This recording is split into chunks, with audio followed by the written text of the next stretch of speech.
Добре, сега кажете ми, като имаме този документ, и аз се представете как беше името сега.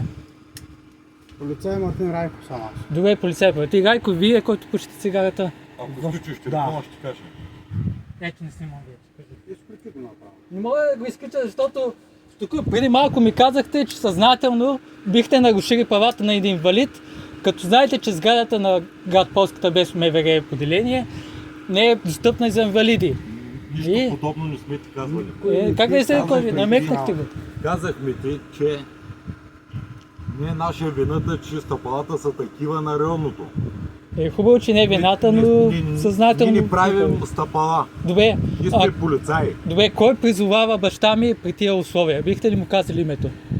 Ако спреш да записваш, ще кажем. Добре, каква е тайната? Какво толкова се притеснявате? Ако призовката, ще разберете. Добре, дай да видя призовката, дай да снимам призовката тогава.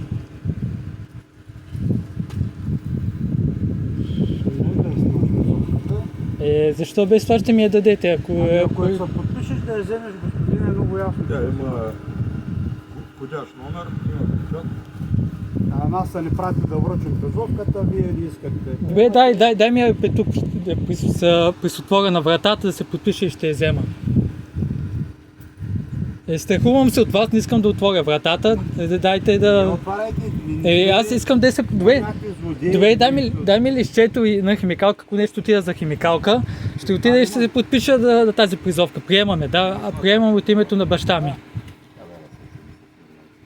Аз се приемам от името на баща ми. Не я отхвърлям, приемаме. Просто исках да разбера кой е този човек, който съзнателно иска да вреди на баща ми с тази призовка. Това исках да разбера от вас, господине. Съзнателно така си е. Не е така.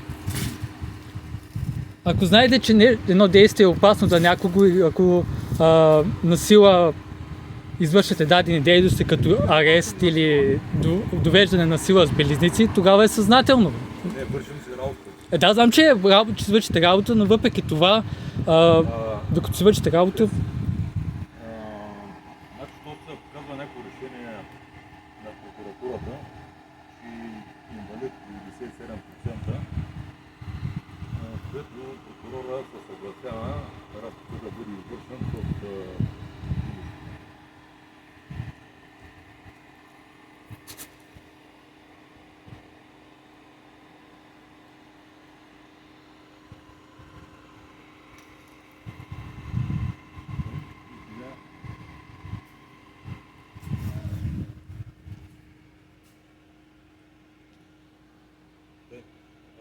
в петък в 9:30 искате ли колегата да дойде разследващия? Буквално. 9:30. Тъй като веднъж ще му... Да дойде, ама не е като да стане на разпута. Аз като отидох на разпута, кога беше 11 часа, чаках го над половин час да дойде. Като казва 9:30, да дойде 9:30. Защото 3 пъти сме говорили с него по телефона и ни е излагал 3 пъти. Така че я ми дай призовката, защото носиш тази призовка и трябваше да я приемем. Така че ми я дай. Дай ми призовката да се подпиша.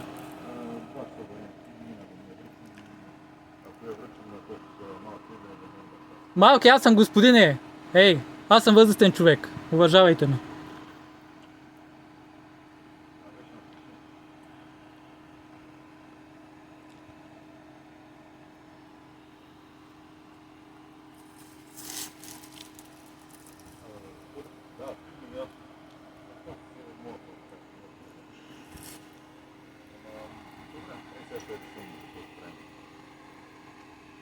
Девет и половина в петък, нали?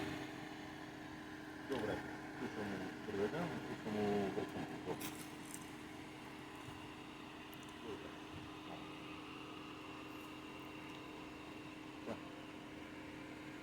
Може ли да получа призовката сега, господине? За 9:30 сутринта да дойде разследващия тук. Добре, 9:30.